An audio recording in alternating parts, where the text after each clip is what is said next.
காலம சாப்பாடு நீங்கள் கட்டாயம் இனிமேல் கொஞ்ச நாளைக்கு இப்போ சடுனா சிலதை நிப்பாட்டணும். இப்போ திடீரென்று வெயிட் குறைக்க போகிறோன்னு சொல்லி போட்டு அதை 200 கிராமாக மாற்றுறீங்க.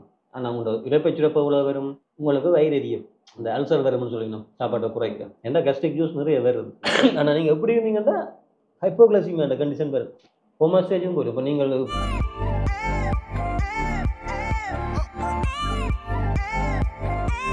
இருக்கிற டாக்டர் இவர் தான் வந்து இந்த டயட் சம்பந்தப்பட்ட விடயங்களுக்கு தேர்ச்சி பெற்ற ஒரு வைத்தியர். வணக்கம் டாக்டர். வணக்கம். உங்களுடைய அறிமுகத்தோட என்னுடைய பேர் தியாகராஜா சுதர்மன். நான் ஒரு சித்த மருத்துவ பட்டதாரி. எனது மேற்படிப்பு வந்து உணவு சம்பந்தமான விடத்தில் post graduate diploma in food and nutrition செய்திருக்கிறேன். உணவு சம்பந்தமான உணவு ஊட்டச்சத்துக்கள் சம்பந்தமான விடயங்களில் நான் ஜாழ் சித்த மருத்துவமனையில் வந்து ஒரு வருகதரு மருத்துவராக இருக்கிறேன். இந்த சித்த மருத்துவத்தின் அடிநாதமே உணவே மருந்துன்றது தான். இப்போ உணவே மருந்துன்னு சொல்லும்போது இப்போ நாங்கள் பெரும்பாலும் மூலிகைகளில் வந்து இவ்வளோ காலமும் நாங்கள் பார்த்துருக்கிறோம், நியூட்ரிஷன் சொல்லி தான் பார்த்துருக்கிறோம். ஆனால் இன்றைய உலகம் வந்து இந்த எங்களோட தாவர உணவுகளில் இருக்கிற ரசாயனங்கள், தாவர ரசாயனங்கள், அதாவது பைட்டோ கெமிக்கல்ஸ், அந்த இதைத்தான் நாங்கள் மருந்தாக செறிவாக்கி மருந்தெல்லாம் பாவச்சிருக்கிறோம். இப்போ உலகில் வந்து அந்த பைட்டோ கெமிக்கல்ஸை வந்து செகண்டரி நியூட்ரிஷன் என்ற அளவுக்கு கொண்டு வந்திருக்கின்றோம். அந்த செகண்டரி நியூட்ரிஷன் வந்து நோய்களை நோய் ஏற்படாமல் நோய்களுக்கு மருந்து அமைவதோடு இந்த நாங்கள் வளமையாக சொல்லப்படுகின்ற மாப்பொருள், புரதம், கொழுப்பு, விட்டமின்கள், கனிப்புகள் வந்து பிரைமரி நியூட்ரிஷன் அளவில் எங்களோட ஆரோக்கியத்தை உதவுது. அப்போ இந்த ரெண்டையும் இணைத்து எங்களோட சித்த மருத்துவம் பல்லாயிரம் ஆண்டுகளுக்கு முன்பாகவே உணவே மருந்து என்ற கோட்பாட்டுக்குள்ள நோய்களுக்காக பயன்படுத்தி இருக்குது. முக்கியமாக அறுசுவைகளூடாக வகைப்படுத்தப்பட்டு ஒவ்வொரு விதமான நோய்களுக்கும் நாங்கள் மருத்துவம் செய்து கொண்டு வந்திருக்கிறோம். நார்மலாக நாங்கள் பார்க்குறது வந்து சாதாரணமாக வெயிட்டை குறைக்கிறது அது.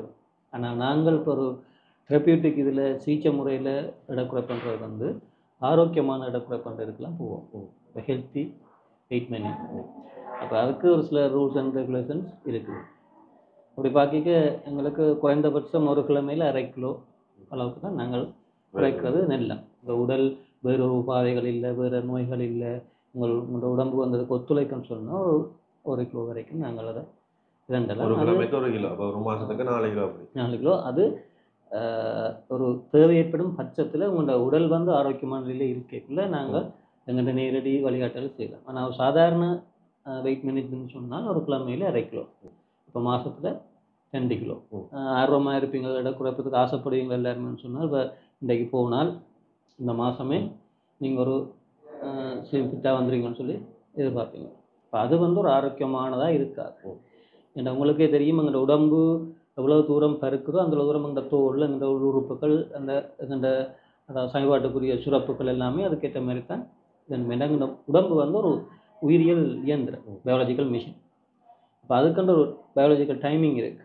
அப்போ அதை எல்லாத்தையும் குழப்பாமல் படிப்படியாக ரிடியூஸ் பண்ணி ஒரு ஆரோக்கியமான வெயிட்டு கொண்டாடுறது தான் எங்களோட இடக்குறைப்பாக இருக்குது. இப்போ திடீரென்று நாங்கள் எல்லாத்தையும் நிப்பாட்டி அப்படி குறைக்க வலிக்கிட்டா என்னென்ன பிரச்சனைகள் வரும் எங்களோட உடம்புக்கு? அது முக்கியமான பிரச்சனை. இப்போ இடக்குறைப்பான சொல்லி நீங்கள் வலிக்கிறீங்கன்னு சொன்னால் நீங்கள் சாப்பிடாம விடுவீங்க. காலமாக சாப்பிடாம விட்றாக்கள் நிறைய பேர் இருக்கணும், மத்தியானம் சாப்பிடாம நிறைய பேர் இருக்கணும், இல்லாட்டிக்கு சில உணவுப் பொருட்களை முட்டாவை தவிர்க்கிறாக்கள் இருக்கணும், இல்லாட்டி நிறைய தண்ணியை குடிச்சு கொண்டு இருக்காங்க. அப்போ அது வந்து ஒரு ஆரோக்கியமான இது இல்லை. இப்போ எங்களோட உடம்புக்கு எல்லாவித ஊட்டச்சத்துக்களும் எல்லாவித போஷணைகளும் தேவை. இப்போ போஷணைகள் சொல்லிக்குள்ள மாப்பொருள், புரதம், கொழுப்பு, இது மாப்போஷணைன்னு சொல்லுவோம். இந்த எங்களோட உடம்புக்கு தேவையான ஒரு நாளைக்கு தேவையான எங்களோட உடல் இயங்குறதுக்கு தேவையான சக்தியை இந்த 3ல் இருந்துன்னா எங்களோட உடம்பு பெற்றுக்கொள்ளும். அது நியமம், இயற்கை வந்து இப்போ ஒரு 65% வரைக்குமான 50 தொடக்கம் 65% வரைக்குமான சக்தி எங்களோட உடல் இயங்குறதுக்கான சக்தியை மாப்பொருளிலிருந்து பெற்றுக்கொள்ளும். ஒரு 20-30% சக்தியை கொழுப்புலேருந்து பெற்றுக்கொள்ளும். 10-15% சக்தியை புரதத்திலேருந்து பெற்றுக்கொள்ளும். இது ஒரு விகிதாசாரத்தின் அடிப்படையில் இது நடக்கும். இப்போ இந்த விகிதாசாரத்தை நாங்கள் குழப்பக்கூடாது. அப்போ நீங்கள் ஒரேடியாக மாச்சாப்பாடு நிப்பாட்டினாலும் அது எங்களோட உடலுக்கு ஒரு ஆரோக்கியக்கேடாக தான் இருக்குது. அப்போ சரிவிகித சமனான, அதாவது பேலன்ஸ் டயட்டான்னு சொல்லுவோம். இப்போ இதையுமே துண்டாக நிப்பாட்டுறது இடக்குறைப்புக்கான வழி இல்லை, முற்றாக நிப்பாட்டுறது. நாங்கள் ஒரு பேலன்ஸாக அந்த சாப்பாடுகளை ஒழுங்கமைக்கிறது தான் டயட். அதுதான் எங்கள்ட சித்த மருத்துவத்தில் பத்தியம்னு சொல்லுவோம். இப்போ நார்மலாக நாங்கள் பத்தியம்னு சொன்னால் அதுக்குள்ளே பத்தியம், அபத்தியம். அதாவது பத்தியம்ன்றது வந்து இது எங்களுக்கு ஏற்றுக்கொள்ளக்கூடியது, அபத்தியம்ன்றது எங்களுக்கு ஒத்து வராது. அப்போ அதை வச்சுக்கொண்டு தான் அது இந்த சுருக்கம் தான் டயட். அப்போ நாங்கள் அதை தெரப்பியூட்டிக் வேயில் கொண்டு போய்ட்டு தான் அது சரியான வேயில் இருக்குது. இடக்குறைப்பு வந்து ஒரு வாழ்வியல் நடைமுறை. இப்போ நீங்கள் எங்கிட்ட மருந்து எடுத்து 1 மாதத்தில் 2 மாதத்தில் 6 மாதத்தில் இதே குறைச்சிங்கன்னா உங்களோட வாழ்க்கை நடைமுறையில் உங்களோட உணவு பழக்க வழக்கத்தில் மாற்றம் ஏற்படாத வரைக்கும் அது நிரந்தர தீர்வாக இருக்காது. திரும்பவும் உங்களோட உடம்பு பெருக்கு. அப்போ எங்களோட வாழ்வியல் நடைமுறையை எங்களோட வாழ்வியல் பழக்க வழக்கத்தை ஒரு ஒழுக்கத்துக்குள்ளே கொண்டு வரும். ஒரு டிசிப்ளின் ஒரு ஒழுக்கத்துக்குள்ளே கொண்டு வந்தால் தான் இந்த இடக்குறைப்பு வந்து அப்படியே உங்களுக்கு லைஃப்லும் இருக்கும். லைஃப்லும் நீங்கள் ஆரோக்கியமாக இருக்கலாம். இப்போ மாச்சாப்பாடு சாப்பிடக்கூடாதுன்றது வந்து இன்று நேற்று வந்த விஷயம் இல்லை. திருமூலரே சொல்லியிருக்கிற அதிக மாப்பண்டம் சாப்பிட வேண்டாம். இப்போ அதிக மாப்பண்டம் சாப்பிட வேண்டாம்னா திருமூலர் காலத்தில் மாப்பண்டம் வந்து நிறைய நாச்சத்துள்ள சாப்பாடு, நிறைய உடல் வெளிச்சி ஏற்பாடு எல்லாமே நாங்கள் உடல் வெளி கொண்டு செய்த காலம்தான் திருமூலற்ற காலம். அந்த காலத்திலேயே மாப்பண்டம் வேண்டாம்ன்றார் சொல்லியிருக்கிறாருண்டா இந்த காலத்தில் கோதுமை மாவையும் ஒரு உடல் வெப்பம் இருக்கிறாங்க. இன்னும் மாப்பண்டத்தில் மாவகையில் அவதானமாக இருக்கும். மாறுபாடில்லா உண்டி மறுத்துண்ணி ஊறுபாடில்லை உயிருக்கு. இப்போ மாறுபாடில்லாத உணவுன்னு சொன்னால் வெல் செலக்டட் ஃபுட், அதாவது எந்தவித மாறுபாடுனா குறைகள், எந்தவித குறைகளும் இல்லாத உணவையும் மறுத்துண்ணி அதையும் அளவோடு ஒன்று மறுக்கணும். இப்போ நாங்கள் ஐஸ்கிரீம் மட்டும் நிறைய குடிப்போம், சாக்லேட்னு நிறைய சாப்பிடுவோம், இந்த அளவுக்கு நிறைய சாப்பிடுவோம். அப்போ எந்த நல்ல சாப்பாடுண்டா எந்தவித ஊறுகளும் இல்லாத குறைகளும் இல்லாத சாப்பாடு என்று சொன்னாலும் அமிர்தம் போல் என்றாலும் நாங்கள் என்ன மறுத்துண்ணோம் காணும் சொல்ல பழகிக்கொள்ளணும். அதான் அந்த அளவுக்கு மிஞ்சினால் அமிர்தமும் நெஞ்சு அந்த பேஸ் பண்ணி தான் இந்த பழமொழி வந்தது. இப்போ மாறுபாடில்லா உண்டி மறுத்து சாப்பிட்டோம் என்றால் எந்த உயிருக்கு ஊறுபாடு இல்லை, எந்தவித குறையும் வராது. இழிவரின் துன்பான்கள் இன்பம் போல் நிலைக்கும் களி பேரியான் கண் நோய். இழிவரின் துன்பான் என்றால் எங்களுக்கு எவ்வளவு தேவையோ, எவ்வளவு அளவு சாப்பாடு தேவையோ அந்த அளவுன்ற குறைஞ்ச அளவு. இப்போ உங்களுக்கு ஒரு 50 கிராம் 60 கிராம் தேவை வேண்டாம், நீங்கள் 50 கிராம், எனக்கு 1000 கலோரி சக்தி தேவை வேண்டாம், அந்த 1000 கலோரியே எடுத்துக்கொள்ளணும். இழிவரின் இந்த குறைந்த அளவு எவ்வளவோ அதை எடுத்துக்கொள்ளணும். இப்போ எங்களுக்கு விட்டமின்கள் தேவை, கனி உப்புகள் தேவை. இந்த ரெண்டையும் சொல்கிறது நுண்போஷணைகள்னு சொல்கிறோம். நாங்கள் மாப்போஷணை என்று பார்த்தோம். அந்த மாப்போஷணையோட இந்த நுண்போஷணை எங்களுக்கு அது முக்கியமானது. அதில் 2வது நார்ச்சத்து. இந்த நார்ச்சத்து வந்து எங்களுக்கு கூடுதலாக தேவை. இப்போ நார்ச்சத்து உணவு உண்டத்தான் எங்களுக்கு அதிகமாக உடலில் நாங்கள் சாப்பிட்ற மாச்சத்து அகத்துஞ்சப்படுறதோ நிலையம் உடலில் இருக்கிறதோ அந்த நார்ச்சத்து கூட சாப்பிட்டோம்னு சொன்னால் எங்களுக்கு உடல் நிரம்பின உணர்வை தரும். அதாவது சாப்பிட்ட திருப்தி, சட்டைட்டி இண்டெக்ஸ்ன்னு சொல்கிறது உண்ட திருப்தி. உண்ட திருப்தி வந்தால் நீங்கள் சாப்பிட மாட்டீங்க. இப்போ கோதுமை மாவில் செய்த புட்டு சாப்பிட்றதுக்கும் அரிசி மாவில் செய்த புட்டு சாப்பிட்றதுக்கும் குரக்கன் திணையில் செய்த புட்டு சாப்பிட்றதுக்கும் வித்தியாசம் இருக்குது. நீங்கள் கோதுமை மாவில் செய்த புட்டு நிறைய சாப்பிடுவீங்க, அரிசி மாவில் அதை விட கொஞ்சமாக தான் சாப்பிடுவீங்க. குரக்கன் திணையில் செய்தது இன்னும் கொஞ்சமாக தான் சாப்பிடுவீங்க. ஏன்னா அங்கே நாங்கள் சாப்பிட்ட திருப்தி உணர்வு, அதாவது பசி அடங்கிய உணர்வு வந்து அதை சட்டைட்டி இண்டெக்ஸ் இப்போ சயின்டிஃபிக்காக சொல்லுவீங்க. அது வந்து இங்கே கூடுவாக இருக்குது. நேச்சத்தில் உணவுகளில் கொழுப்பு உணவுகளில் கூடுவாக இருக்குது. இப்போ அந்த இல வகைகளில் நேச்சத்து கூடுவாக இருக்குது. பருப்பு, கடலை, கவுப்பி, உளுந்து, பயிர் இதெல்லாம் கூடுவாக இருக்குது. அப்போ நாங்கள் என்ன செய்கிறோம், சாப்பிட்ற அளவை அதன் மூலம் குறைக்கிறோம். சட்டைட்டி இண்டெக்ஸ்ன்றது சரியான இம்பார்ட்டன்ட். அப்போ இந்த துரித உணவுகள் ஃபாஸ்ட் ஃபுட் இருக்குது தானே, இந்த பீட்சாவோ இந்த அப்படியான சில உணவுகள் கோதுமாவில் அந்த பேக்கரி ஐட்டம்ஸ் எல்லாம் எங்களுக்கு சாப்பிட கொண்டே இல்லாமல் எங்களுக்கு அந்த சாப்பிட்ட திருப்தி வராது. சாப்பிட்ட திருப்தி வந்தீங்கன்னா பசி இறங்கிடும். அப்போ நாங்கள் அந்த இதில் கூட கவனிப்போம். இடத்துடன் உடம்பு குறைக்கணும்னா மாவையும் சீனியையும் நிப்பாட்டினா சரியன்ற ஒரு கருத்து மக்கள்கிட்ட நிலவுது. அது இல்லாமல் எல்லாத்தையும் ஒரு அளவோட பாவிக்கணும். இப்போ எடுத்தோடனே உடம்பை குறைக்கணும்னா 2 ஒரு தண்டவாளம் மாதிரி. ஒன்று உடம்பு வைக்கிறதுக்கு காரணம், அதாவது ஒபேசிட்டின்னு சொல்லணும், அதி உடற்பருமன், அது ஓவர் வெயிட்னு சொல்லணும். ஒபேசிட்டின்ற அதீத உடற்பருமன், சரியா? அப்போ அது உங்களுக்கு தெரியும் எப்படி கால்குலேட் பண்ணுறது. ஈஸியாக சொல்ல போகணும்னு சொன்னால் உங்களோட உயரம் வந்து ஒரு 150 சென்டிமீட்டராக இருந்தால் சாதாரணமாக நீங்கள் 100 கழிச்சிங்கன்னு சொன்னால் அதுதான் உங்களோட வெயிட்டாக இருக்கும். இப்போ 150ல் 100 போனால் 50 கிலோ தான் உங்களோட வெயிட் சராசரி. ஒரு பொதுவான முறை, அக்யூரேட்டான மெத்தட் இல்லை.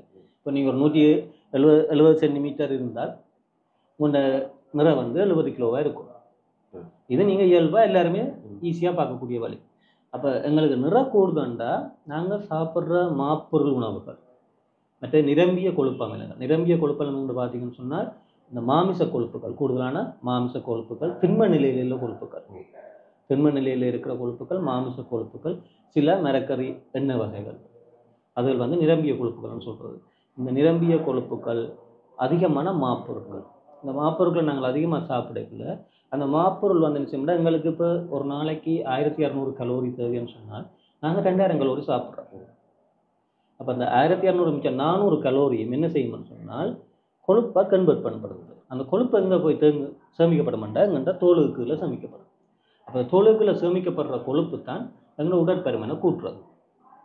அப்போ உடற்பருமனுக்கு காரணம் அதீத மாப்பொருள் எக்ஸஸாக எங்களுக்கு தேவைக்கு மிளையமான நாங்கள் எங்களுக்கு தேவையான சக்திக்கு மேலதிகமான மாப்பொருள் உணவிலோ இல்லாட்டி கொழுப்புணவுகள் அந்த நிரம்பிய கொழுப்புகள், முக்கியமாக நிரம்பிய கொழுப்புகள் சாப்பிடக்குள்ள எங்களுக்கு என்ன நடக்கும்னு சொன்னால் தோலுக்குள்ள கொழுப்பு படியும். அது வந்து ஒரு ஸ்டோர் அதாவது எங்களோட உடம்பு ஒரு சாப்பாடு மேலதிகமாக கிடைக்க அதை கொண்டே ஸ்டோவ் பண்ணும். இப்போ நாங்கள் ஸ்டோவ் பண்ண என்ன செய்யும்? உடம்பு பெருத்துடுவோம். ஸ்டோவ் பண்ண இப்போ நீங்கள் நார்மலாக பார்த்தீங்கன்னா ஒரு ஸ்டோரில் சாமானை கூட வைக்க என்ன நடக்கும்? பழுதடைகிற வீதம் கூடும். நாங்களோட பாவிக்காமல் அங்கே ஸ்டோரில் வைக்கிற சாமான்களை அடிக்கடி பாவிக்காமல் நாங்கள் கூட சேமிச்சு கொண்டே போகணுமெண்டா அங்கே என்ன செய்யும்? பூச்சி அடிக்கிறதோ இல்லாட்டி பழுதடைகிறதோ அழுகிறதோ இல்லாட்டிக்கு வேஸ்ட் ஆகிறதோ கூடும் பொதுவாக ஸ்டோரில் பார்த்தீங்க. அதே மாதிரி தான் எங்களோட உடம்புல நாங்கள் தொடர்ந்து சாப்பிட்டு கொண்டு ஸ்டோவ் பண்ணப்பட எங்களோட உடம்புல பெரும்பாலான தொற்றா நோய்கள் தோன்றதுக்கு முதலாவது காரணமும் பேசுகிறோம். அது இதோட உடற்பருமன். ஈவன் கேன்சர், புற்றுநோய் கூட தோன்றதுக்கு மூல காரணம் அது இதோட உடற்பருமன். உடற்பருமன் இருக்கிறதால கேன்சர் வரக்கூடிய சாத்தியம் அதுவும் ஒரு காரணம். இப்போ வந்து புற்றுநோய்க்கு நிறைய காரணங்கள் இருக்கு, அதில் ஒரு காரணம் இது. சில பேர் வந்து இவ்வளவு சாப்பிட்டாலும் வந்து அந்த ஒரு ஒல்லியாவே உடம்பு இருப்பினோம். அது வேலைக்கு என்ன காரணம்? என்னன்னு சொன்னாங்க, சித்த மருத்துவத்தின் அடிப்படையில் வெஸ்டர்ன்லேயும் அப்படியான உடல் அமைப்பு இருக்குது. எங்களோட எறும்புகள இதன்படி எறும்பு சட்டகம் இருக்குது தானே, ஃப்ரேம். நீங்கள் ஒரு ஃப்ரேம் போடுறீங்கன்னா வெளி ஃப்ரேம் வந்து ஒரு உங்களுக்கு அளவு இருக்குது. அது மாதிரி எங்களோட போன், அதாவது எலும்புகள்கிட்ட வந்து எங்களோட ஸ்மால், மீடியம், லார்ஜ் இருக்குது. எறும்பு சட்டகம் இருக்குது. அதோட இந்த தோலுக்குள்ள கொழுப்பு படிக்கிறதுக்கான அந்த செல்ஸ் வந்து அடிப்போஸ் டிஷ்யூன்னு சொல்கிறோம். நாங்கள் எங்கள் தமிழ் இதில் சொல்ல போனால் கண்ணி என்று சொல்லுவோம், சில உடற்சூடு என்று சொல்லுவோம். அப்போ இந்த சித்த மருத்துவத்தின் அடிப்படையில் வாத உடல் அமைப்பு இருக்குது, பித்த உடல் அமைப்பு இருக்குது, கப உடல் அமைப்பு இருக்குது. இந்த உடம்பு இயங்குறதுக்கு 3 விதமான காரணிகளை சொல்லிக்கணும்: வாதம், பித்தம், கபமண்டு. இதை கண்ணுக்கு தெரியாது, ஆனால் அது ஒரு எடுகோள். வாதம்னு சொன்னால் அசைவுகளோட இதன் இருக்குது, பித்தம்னு சொன்னால் அந்த சுரப்புகளோட தொடர்பாக இருக்குது, கபம்னு சொன்னால் அந்த அமைப்பு, அந்த கண்ணால் பார்க்கக்கூடிய அந்த தசைகள், கொழுப்பு அப்படியான இதோட ஒரு மாஸ் அதோட தொடர்பாக இருக்கும். அப்போ இந்த பித்தம் என்று சொல்கிறது வந்து கூட இந்த பாதம், பித்தம், கபம் என்று 3 வந்து ஐம்பூதங்களோட சேர்க்கை. அதில் பித்தம் வந்து தீப்பூதத்தோட சேர்ந்தது. அப்போ என்ன நடக்கும்னா, நாங்கள் சில பேருக்கு அந்த கணச்சுடன் சொல்லுவோம். நாங்கள் சாப்பிட இந்த சாப்பாடு ஒரு கலோரி வந்து, குறிப்பிட்ட கலோரி வந்து வெப்ப சக்தியாக வெளிவிடப்படும், கணச்சுடன் சொல்லுங்க. அப்போ எப்போவுமே இந்த பொடி வந்து ஹீட்டாக இருக்குது. இப்போ சாப்பிட்ற சாப்பாடுல இருக்க மேலதிக கலோரி என்ன செய்யுது? அங்கே ஹீட்டாக வேஸ்ட் ஆகுது. அதே மாதிரி இந்த அடிப்போஸ் டிஷ்யூன்னு சொன்ன தோலுக்குள்ள படி அந்த டிஷ்யூ வந்து இப்போ ஒரு ஆள் 100 கிராம் சாப்பிட்ற 80 கிராம் படிதுன்னு சொன்னால் இதைக்கு வந்து 100 கிராம் சாப்பிட்டா 10 கிராம் தான் போகும். இந்த மிஞ்சால வேஸ்ட்டாக போகுது, ஹீட்டாக போகுது. அதுதான் காரணம். அது வந்து அவையோட ஜெனட்டிக் பரம்பரை. எங்கள் மெயின் ஸ்டோர் வந்து பண்டி இந்த பிட்ட பகுதிகள். அப்போ சில பேர் கொஞ்ச நாளில் நல்ல நாங்கள் சொல்கிறபடி வெயிட் மேனேஜ்மெண்ட்டுக்காக சாப்பாடெல்லாம் குறைச்சி இந்த ஃபிசிக்கல் எக்ஸசைஸ், அதாவது உடற்பயிற்சியெல்லாம் செய்வது வரைக்குள்ள இந்த கன்னங்கள் இதுகள் இருக்கிற இதுகளில் தான் முதல் கொழுப்பு குறையும். சரியா? அப்போ என்ன நடக்கும்னா, ஆளை பார்த்தா வண்டி பெருசாக அப்படியே இருக்கும், என்ன குறையாது. ஏன்னா அங்கே தான் கூட திக்காக இருக்கும் கொழுப்பு. நீங்கள் டோமில் அப்படி பிடிச்சி பார்த்தீங்கன்னா, வண்டியில் பிடிச்சி பார்த்தீங்கன்னா வண்டியெலாம் கூட இருக்குது. அப்போ கொஞ்ச நாள் பார்த்தீங்கன்னா முகம் எல்லாம் ஓடுங்கி வண்டி கொஞ்சம் பெருசாக, கொஞ்சம் ஆள் பார்த்தா ஒரு அன்ப்ரொபோஷனலாக ஒரு பால் பேத்து அப்படி இப்படி. அப்போ பார்க்குறாங்களேன்னு கேவலமாக இருக்கிறதுக்கே இந்த மனம் கிளம்ப தொடங்கிட்டு. சில பேர் எக்ஸசைஸ் செய்யணும், வண்டிக்கு மட்டும் எக்ஸசைஸ் செய்யணும். வண்டிக்கு மட்டும் எக்ஸசைஸ் செய்தாலும் உங்களுக்கு வண்டியில் ஃபேட் குறையாட பண்ணு குறைகிற மாதிரி தோற்றப்பாடு வந்தாலும் நெட்ட இருக்கிற ஃபேட்டெல்லாம் குறைஞ்சி தான் நாங்கள் ஃபேட்டில். இது மெயின் ஸ்டோர். சின்ன ஸ்டோரில் எடுத்து எல்லாம் நட்டப்புறம் நாங்கள் கை வைக்கும். அப்போ நாங்கள் அந்த மனம் வந்து திடமாக இருக்கும். மனம் திடமாக இல்லாமல் அதுக்கு நான் ப்ரிப்பேர் பண்ணாமல் என்ன ப்ரிப்பேர் பண்ணாமல் நான் இனிமேல் சடுனா சிலதை நிப்பாட்டணும். இப்போ இண்டையிலேருந்து சீனி குடி பாவிக்க மாட்டேன், இண்டையிலேருந்து தானே மாட்டேன். அப்படி நாங்கள் காலமேலும் பெல்ல திட்டுறோம், கழுவுறோம். அதே மாதிரி இதுவும் ஒரு நடைமுறை வாழ்வியல் மாற்றத்தில். அப்போ அதுக்கு மைண்டை செட் பண்ணணும். அது இல்லாமல் வராது. 2வது பிரச்சனை சாப்பாடு. நான் சொன்ன மாதிரி பேலன்ஸ், சரியான டயட்டாக இருக்கணும். ஒன்று எல்லாமே கம்ப்ளீட்டாக நிப்பாட்டக்கூடிய சாப்பாடு இருக்கக்கூடாது, இதாக இருக்கணும். மற்றது உடற்பயிற்சி. இப்போ நீங்கள் சாப்பாட்டை குறைப்பீங்க. இவ்வளோ நாளும் நீங்கள் உங்களுக்கு ஒரு 1600 கலோரி தேவைன்னு சொன்னால் 2000 கலோரி சாப்பிட்டு நீங்கள் இப்போ குறைச்சிட்டீங்க, 1600 கலோரி தான் இருக்குது. அப்போ என்ன நடக்க போகுது? ஸ்டோர் அப்படியே இருக்க போது நீங்கள் 1600 2 சாப்பிட்டப்போ உடம்பு குறையாது. அதே இப்போ லெவலில் நீங்கள் நினைப்பீங்களா என்ன சாப்பாடு பிரச்சனை உடம்பு குறைய இல்லையா? அப்போ இருக்கிறத செலவழிக்கிறதுக்கு என்ன செய்யணும்? உடற்பயிற்சி செய்யணும், நடக்கணும், கண்டோணும், அது உடற்பயிற்சி செய்யணும். அப்போ உடற்பயிற்சிக்கு தான் நாங்கள் எங்கண்ட இங்கே வந்து ஜோவாசில் தான் கூட வேண்டாம். உடற்பயிற்சி செய்யக்குள்ள ஏற்கனவே இருக்கிறதுக்கு நாங்கள் என்ன 1200 உங்களுக்கு ஒரு 1200 கலோரி தேவை, நான் 1200 கலோரி சாப்பிட்றேன், ஆனால் ஏற்கனவே இந்த உடம்புல சேமிப்பு இருக்குது, அதை செலவழிக்கணும். அப்போ நான் மேலதிகமாக கலோரியை செலவழிக்கணும், அதுக்கு எக்ஸசைஸ் செய்யணும். இது வந்து ஒரு லாங் ப்ரோசஸ். சடனாக 1 மாதம் 2 மாதத்தில் 10 கிலோ குறைக்கணும், அதெல்லாம் ஒரு விளம்பரம். இப்போ நாங்கள் சாப்பிட்ற சாப்பாட்டில் நார்ச்சத்து நிறைய இருக்கும். இப்போ நார்ச்சத்து நிறைய இருக்கணும். அப்போ கோதுமை மாவை நாங்கள் நிப்பாட்டணும். 2வது சீனி. சீனி இருந்தால் பிறகு கேட்கக்கூடாது ப்ரௌன் சுகர் சாப்பிடலாமோ ஒயிட் சுகர் ரெண்டுமே ஒரே இதுதான். வேணும்னா ப்ரௌன் சுகர் இயற்கையானதாக இருக்கலாம், ஆனால் அதில் இருக்கிற சீனியின் அளவும் இதில் இருக்கிறதுல பெரிய அளவில் வித்தியாசம் இல்லை. பனங்கட்டியல் எல்லாமே உண்டு. நாங்கள் சின்னதுலேருந்தே சீனியை கூட சாப்பிட்டு சாப்பிட்டு சாப்பிட்டு சாப்பிட்டு அதுக்கு அடிக்ட் ஆகிட்டோம். அப்போ நீங்கள் எங்கள்ட சுவையரும்புகள் வந்து கிழமைக்கு ஒருக்கா மாறிக்கொண்டே இருக்குது. இப்போ நாங்கள் படிப்படியாக குறைச்சி கொண்டு வந்தோம்னு சொன்னால் அதுக்கேற்ற மாதிரி எங்கள் சுவையரும்பலும் அந்த உணர்திறன் வந்து வேணும். இல்லை நாங்கள் அப்படியே சாப்பிட்டு கொண்டு போனோம்னா வயசாக வயசாக எங்கள்ட உடம்பு பொதுவாக எங்கள்ட உடம்புல வந்து அந்த உணர்திறன் குறைஞ்சிட்டு போகும். அப்போ இப்போ இருக்கிறத விட கூடுதலான அளவு உப்பும் கூடுதலான நீங்கள் பார்த்தீங்கன்னா வீட்டில் வயதானாக்கள் உங்களுக்கு உப்பு காணமாக இருக்கும், வயதானாக்களுக்கு உப்பு பத்தான்னு சொல்லிடுவோம், உங்களுக்கு சீனி காணமாக இருக்கும். ஏன்னாங்க உணர்திறன் வந்து குறைஞ்சிட்டு போகும். அப்போ இன்னும் கூட கூட எடுப்பீங்க ஒரு ஏஜோட. அப்போ என்ன செய்யும்? இன்னும் கூட உடம்பு வைக்கும். அப்போ நாங்கள் கோதுமைமா, சீனி, இந்த பேக்கரி ஐட்டம்ஸ் கோதுமாலாம் அதுவும் செய்கிறது, அது மாதிரி இனிப்பு பதார்த்தங்கள், அதாவது இந்த நொறுக்கு தீனிகள், இதெல்லாம் வைப்போம். உண்மையில் இந்த இயல்பாக மனிதண்ட உணவு 2 உணவுகளை காணும் தான் எங்கள்கிட்ட சொல்லியிருக்கு. நாங்கள் 3 வேளை உணவுக்கு சாப்பிடுவோம். 2 வேளை உணவு எப்படின்னு சொன்னால் ஆதி காலத்தில் வந்து நாங்கள் பச்சையாக அறிவியலாக அப்படி சாப்பிட்ட சாப்பாடு சமிபாடு இருக்கிறதுக்கு நீண்ட நேரம் எடுக்கும்.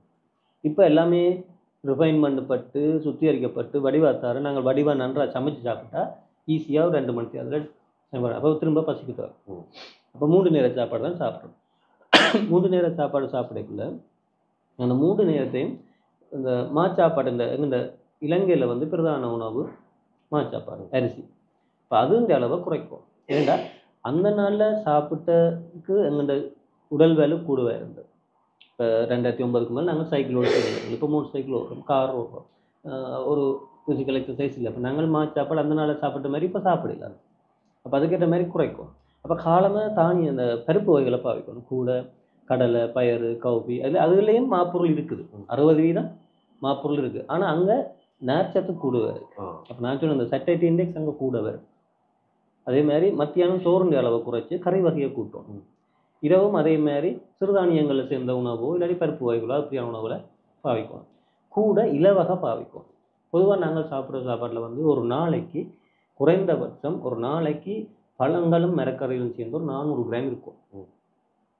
பழங்களும் மரக்கறிகளும் சேர்ந்து அதுலேயும் 2 மரக்கறி கட்டாயம் இந்த பச்சை மாச்சத்திட்ட மரக்கறியாக இருக்கும்.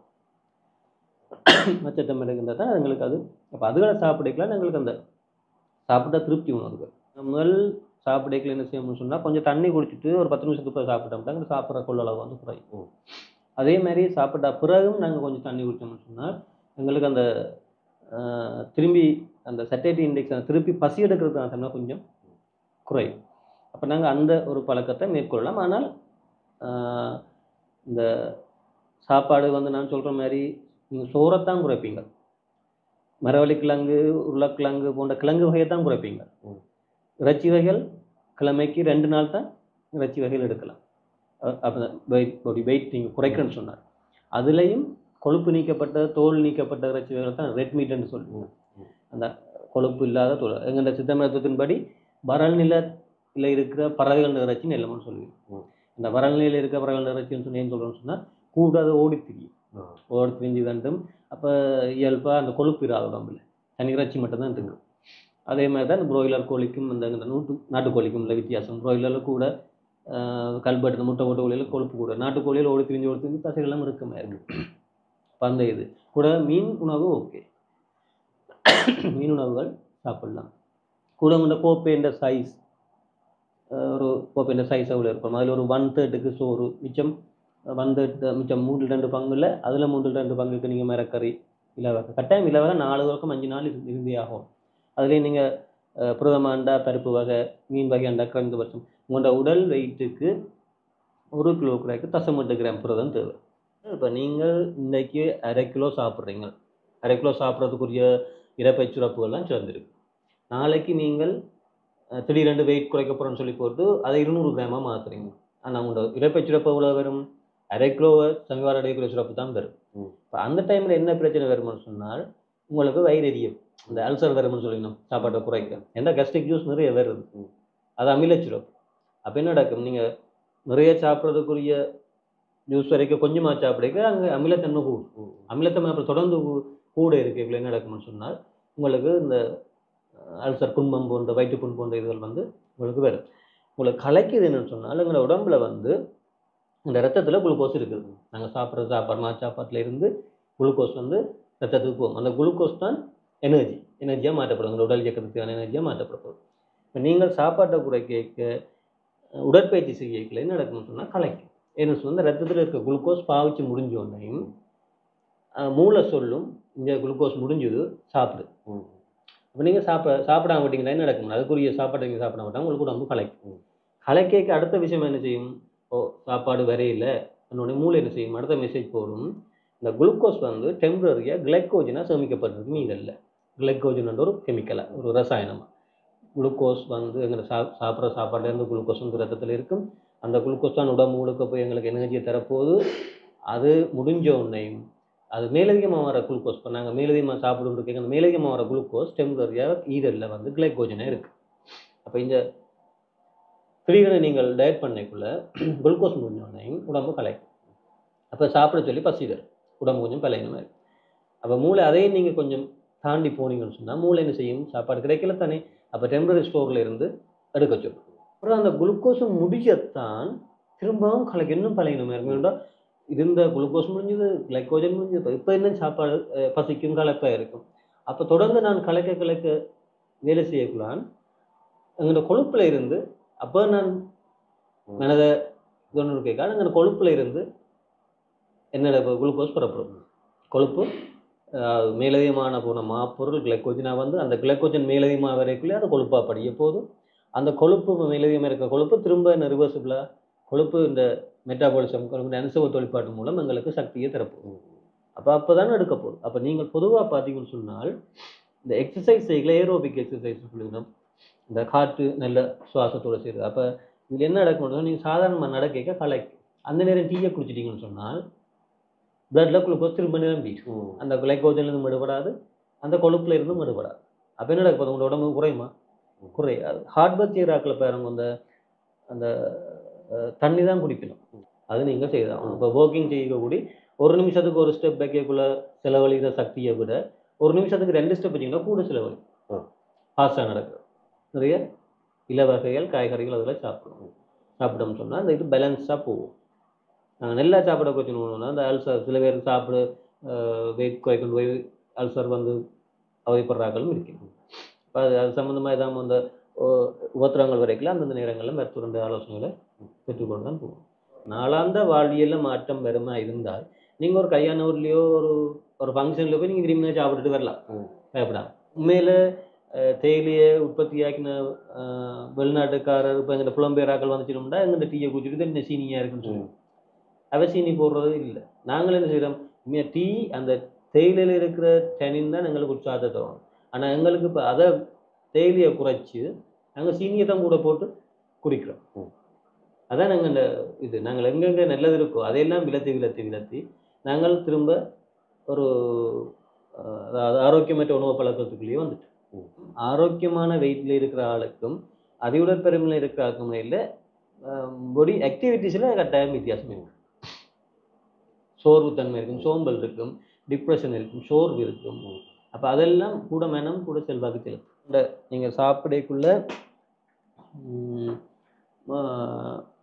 காலமை உணவு இருக்குது தானே, காலமை சாப்பாடு நீங்கள் கட்டாயம் இனிமேல் கொஞ்ச நாளைக்கு இல்லாட்டிக்கு அது உங்கள் பழக்கமாக வந்தால் ஓகே, இல்லாட்டி நீங்கள் புட்டு இடியப்பம் தான் சாப்பிட்றதுனாலும் ஓகே, அதை பற்றி பிரச்சனை இல்லை. கடலை இல்லாட்டி பயறு இல்லாட்டி உளுந்து இல்லாட்டி நான் சொன்ன ஆட்டாமா சரியா, இப்படி ஏதாவது மூன்றுலேயே எடுங்கோ சரியா.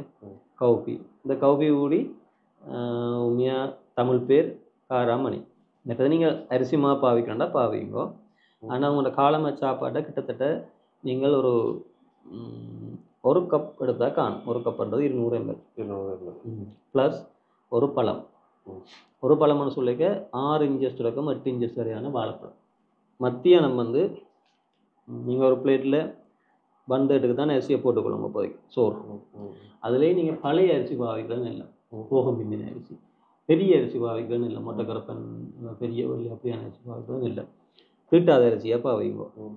உடையல்னு சொல்லிவிடுவேன், அதை பாவிங்க. மிச்சம் ஃபுல்லாக நீங்கள் இதில் ஏதோ ஒரு இறைச்சி வகை, அதை மீன் கூட மீன் தான் நெல்லம்.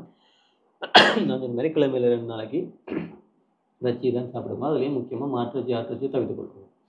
சரியா? மிச்சம் முழுக்க எதென்ன இலவகை மிரக்கறி. மிரக்கறியில் மாச்சத்து இல்லாத மிரக்கறியை பாவைங்க. இப்போதைக்கு மாச்சத்துன்னு சொன்னால் கிழங்கு வகையை இயன்றவரை தவிர்த்து கொள்ளுங்க. அதில் கேரட் சாப்பிடுங்க, கேரட் கட்டாயம் வேணும். சரியா? இரவு சாப்பாடு இரவில் நீங்கள் இதே காலம் எதை சாப்பிட்டீங்களோ அதே சாப்பிடுங்க. இரவில் பால் மட்டும் ஒரு கப் குடியுங்க. சரியா? இந்த பால்லையும் இப்போ ஃபேட் ஃப்ரீ வருது. ஃபேட் ஃப்ரீ பாவச்சிங்கன்னா பெட்டர். இப்போதைக்கு எந்த வித நொறுக்கு தீனியும் எடுக்காதீங்க. சரியா? அப்படி பசிச்சுச்சண்டா தண்ணியை குடியுங்கோ.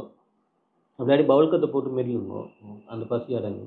அப்படி இல்லாட்டிக்கு இந்த மாதிரி கொய்யாக்காயோ இல்லாட்டிக்கு ஏதாவது ஒரு இதை சாப்பிடும். சீனி அதுகள் இனிப்பு துண்டு வரை நிப்பாட்டுங்க. சீனி அதில் இதை நான் சொன்ன மாதிரி குறைஞ்ச 20 ரக்கம் 30 நிமிஷம் நடக்கணும். அதுவும் டபுள் ஸ்டெப்ஸ் நடதான் நெல்லம். சரியா? வேகமாக நடக்கணும். 15 நிமிடம் வேகமாக போய் திரும்ப 15 நிமிடம் இல்லை திரும்பி வரும். அதுவும் குறைந்தபட்சம் ஒரு 2 கிலோ வரைக்கும் 3 கிலோமீட்டர் வரைக்கும். இதுதான் நெல். கவுப்பி பழங்கள், அது ஒரு 10 மணிக்கு எடுப்பேன். அதுக்கு பிறகு சாப்பாடு இல்லை. இப்படி அதோட சேர்த்து விடியவில் 6 கிலோமீட்டர் நட.